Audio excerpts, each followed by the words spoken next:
আজকের গল্পের আসরে তোমাদের জন্য থাকছে পল্লী কবি জসীমউদ্দীনের বোকা সাথী। এক ছিল নাপিত, তার সঙ্গে এক জোলার ছিল খুবই ভাব। নাপিত লোকের চুল দাড়ি কামিয়ে বেশি পয়সা উপার্জন করতে পারত না, জোলাও কাপড় বুনে বেশি পয়সা লাভ করতে পারে না। দুইজনেরই সংসারে খুব টানাটানি যাচ্ছিল, আর টানাটানি বলে কারো বই কাউকে দেখতে পারে না।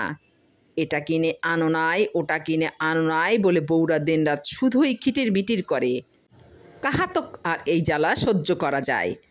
একদিন জোলা গিয়ে নাপিতকে বলে, বউয়ের জ্বালায় আর তো বাড়িতে টিকতে পারছি না। নাপিত জবাব দিল, ভাই রে, আমারও সেই একই কথা। দেখো না, আজ পিছার বাড়ি দিয়ে আমার পিঠের ছাল আর রাখে নাই। জোলা জিজ্ঞাসা করে, আচ্ছা ভাই, এর কোনো বিহিত করা যায় না? নাপিত বলে, চলো ভাই, আমরা দেশ ছেড়ে বিদেশে চলে যাই। সেখানে বউরা আমাদের খুঁজেও পাবে না, আর জ্বালাতনও করতে পারবে না। সত্যি সত্যি একদিন তারা দেশ ছেড়ে পালিয়ে গেল। এ দেশ ছাড়িয়ে ও দেশ ছাড়িয়ে যেতে যেতে তারা এক বিজন বন জঙ্গলের মধ্যে এসে পড়ল। এমন সময় হালুম মালুম করে এক বাঘ এসে তাদের সামনে খাড়া। ভয়ে জোলা তো ঠির ঠির করে কাঁপছে। নাপিত তাড়াতাড়ি তার ঝুলি থেকে একটা আয়না বের করে বাঘের মুখের সামনে ধরে বলল, এই বাঘটা তো আগেই ধরেছি। জোলা, তুই দড়ি বের কর, সামনের বাঘটাকেও বেঁধে ফেলি। বাঘ আয়নার মধ্যে তার নিজের ছবি দেখে ভাবল, এরা না জানি কত বড় পালোয়ান, একটা বাঘকে ধরে রেখেছে, আবার আমাকেও বেঁধে রাখতে দড়ি বের করছে। এই না ভেবে বাঘ লেজ উঠিয়ে দিল চম্পট। জোলা তখনও ঠিরঠির করে কাঁপছে।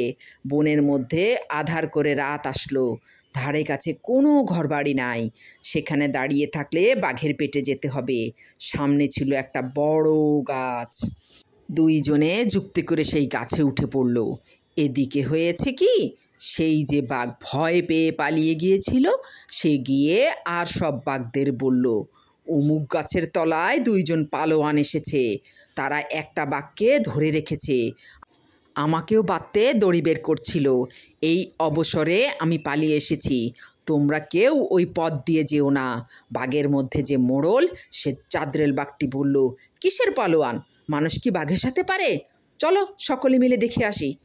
জঙ্গি বাঘ, সিঙ্গি বাঘ, মামুদ বাঘ, খুঁতখুঁতে বাঘ, কুতকুতে বাঘ, সকল বাঘ তর্জন গর্জন করে সেই গাছের তলায় এসে পৌঁছালো। একেতে অন্ধকার রাত, তার ওপরে বাঘের হুঙ্কার।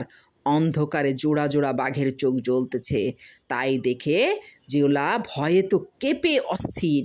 নাপিত যত বলে, জোলা একটু সাহসে ভর করো, জোলা ততই কাঁপে। তখন নাপিত দড়ি দিয়ে জোলাকে গাছের ডালের সঙ্গে বেঁধে রাখলো। কিন্তু তারা দুইজন গাছের মগডালে আছে বলে বাঘ তাদের নাগাল পাইতেছে না। তখন চাঁদরেল বাঘ আর সব বাঘদের বলল, দেখ, তোরা একজন আমার পিঠে ওঠ, তার পিঠে আর একজন ওঠ, তার পিঠে আর একজন ওঠ। এমনি করে উপরে উঠে হাতের থাবা দিয়ে এই লোক দুটিকে নামিয়ে নিয়ে আয়। এইভাবে একজনের পিঠে আর একজন, তার পিঠে আর একজন করে যেই ওপরের বাঘটি জোলাকে ছুঁতে যাবে, অমনি ভয়ে ঠিরঠির করে কাঁপতে কাঁপতে দড়িসহ জোলা তো মাটিতে পড়ে গিয়েছে। ওপরের ডাল হতে নাপিত বলল, জোলা, তুই দড়ি দিয়ে মাটির ওপর হতে চাঁদরেল বাঘটিকে আগে বাঁধ, আমি ওপরের দিক হতে একটা একটা করে সবগুলি বাঘকে বাঁধতেছি। এই কথা শুনে নিচের বাঘ ভাবল, আমাকেই তো আগে বাঁধতে আসবে। তখন সে লেজ উঁচিয়ে দে তোর। তখন এ বাঘের ওপরে পড়ে যায় ও বাঘ, সে বাঘের ওপরে পড়ে যায় আর এক বাঘ। নাপিত ওপর হতে বলে, জোলা, মজবুত করে বাঁধ, মজবুত করে বাঁধ, একটা বাঘও যেন পালাতে না পারে। সব বাঘই ততক্ষণে পালিয়ে সাফ। বাকি রাতটুকু কোনো রকমে কাটিয়ে পরদিন সকাল হলে জোলা আর নাপিত বন ছাড়িয়ে আর এক রাজার রাজ্যে এসে উপস্থিত হলো। রাজা রাজসভায় বসে আছেন। এমন সময় নাপিত জোলাকে সঙ্গে নিয়ে রাজার সামনে গিয়ে হাজির। সালাম মহারাজ। মহারাজা বললেন, কি চাও তোমরা? নাপিত বলল, আমরা দুইজনই বীর পালোয়ান, আপনার এখানে চাকরি চাই। রাজা বললেন, তোমরা কেমন বীর তা পরখ করতে না পারলে তো চাকরি দিতে পারি না। আমার রাজবাড়িতে আছে 10 জন কুস্তিগীর, তাদের যদি কুস্তিতে হারাতে পারো তবেই চাকরি মিলবে। নাপিত বলল, মহারাজের আশীর্বাদে নিশ্চয়ই তাদের হারিয়ে দিব। তখন রাজা কুস্তি পরখের একটি দিন স্থির করে দিলেন। নাপিত বলল, মহারাজ, কুস্তি দেখার জন্য তো কত লোক জমা হবে। মাঠের মধ্যে একখানা ঘর তৈরি করে দেন। যদি বৃষ্টি বাদল হয়, লোকজন সেখানে গিয়ে আশ্রয় নেবে। রাজার আদেশে মাঠের মধ্যে প্রকাণ্ড খড়ের ঘর তৈরি হলো। রাত্রে নাপিত চুপি চুপি গিয়ে তার খুর দিয়ে ঘরের সমস্ত বাঁধন কেটে দিল। প্রকাণ্ড খড়ের ঘর কোনো রকমের থামের ওপর দাঁড়িয়ে রইল। পরদিন কুস্তি দেখতে হাজার হাজার লোক জমা হয়েছে। রাজা এসেছেন, রানী এসেছেন, মন্ত্রী, কোটাল, পাত্রমিত্র, কেউ বাদ নেই। মাঠের মধ্যখানে রাজবাড়ির বড় বড় কুস্তিগিরেরা গায়ে মাটি মাখিয়ে লড়াইয়ের সমস্ত কায়দাগুলি ইস্তেমাল করছে। এমন সময় কুস্তিগিরের পোশাক পরে নাপিত আর জোলা মাঠের মধ্যখানে উপস্থিত। চারিদিকের লোক তাদের দেখে হাততালি দিয়ে উঠল। নাপিত তখন জোলাকে সঙ্গে করে লাফিয়ে একবার এদিকে যায়, আবার ওদিকে যায়, আর ঘরের একখানা চালা ধরে টান দেয়। হুমড়ি খেয়ে ঘর পড়ে যায়। সভার সব লোক অবাক।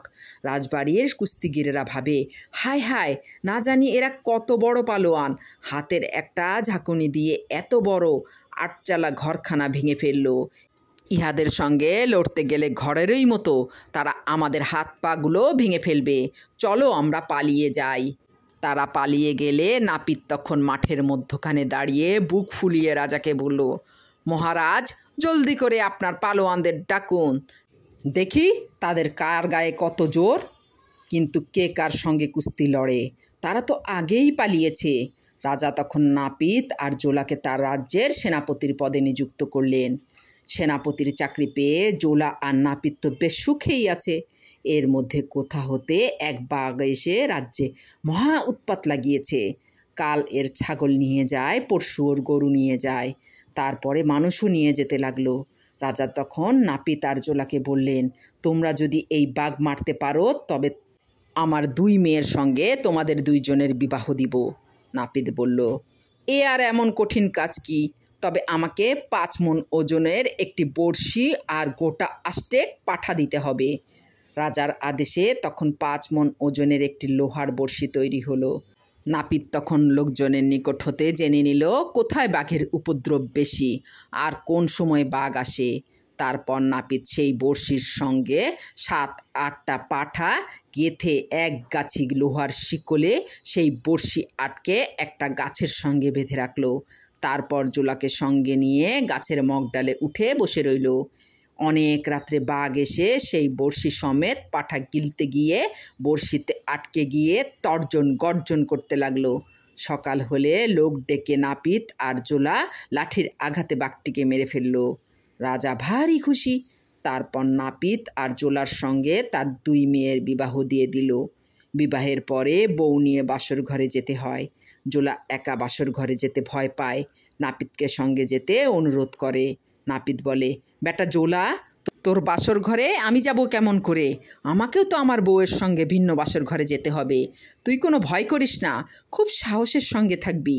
এই বলে জোলাকে বাসর ঘরের মধ্যে ঠেলে দিল। বাসর ঘরে গিয়ে জোলা এদিকে চায়, ওদিকে চায়। আহা, কত ঝাড়, কত লণ্ঠন ঝিকিমিঝিকি জ্বলতেছে, আর বিছানা ভরে কত রঙের ফুল। জোলা কোথায় বসিবে তাই ঠিক করতে পারে না। তখন অতি শরমে পাপোশখানার ওপর কুচিমুচি হয়ে বসে জোলা ঘামতে লাগলো। কিছুক্ষণ বাদে হাতে পানের বাটা নিয়ে পায়ে সোনার নুপুর ঝুমুর ঝুমুর বাজিয়ে পঞ্চসখী সঙ্গে করে রাজকন্যা এসে উপস্থিত। জোলা তখন ভয়ে জড়সড়। সে মনে করল পৌরাণিক কালের কোনো প্রাণী যেন তাকে কাটতে এসেছে। সে তখন তাড়াতাড়ি উঠে রাজকন্যার পায়ে পড়ে বলল, আম্মা জান, আমার কোনো অপরাধ নাই, সকলেই ওই নাপিত বেটার কারসাজি। রাজকন্যা সবই বুঝতে পারল। কথা রাজার কানেও গেল। রাজা তখন জোলা আর নাপিতকে তাড়িয়ে দিলেন। নাপিত রেগে বলে, বোকা জোলা, তোমার বোকামির জন্য অমন চাকরিটা তো গেলই, তা সেই সঙ্গে রাজকন্যাও গেল। জোলা নাপিতকে জড়িয়ে ধরে বলল, তা গেল গেল, চলো ভাই, দেশে গিয়ে বউদের লাথি গুতা খাই। সে তো গা সওয়া হয়ে গেছে। এমন সন্দেহ আর ভয়ের মধ্যে থাকার চেয়ে সেই ভালো।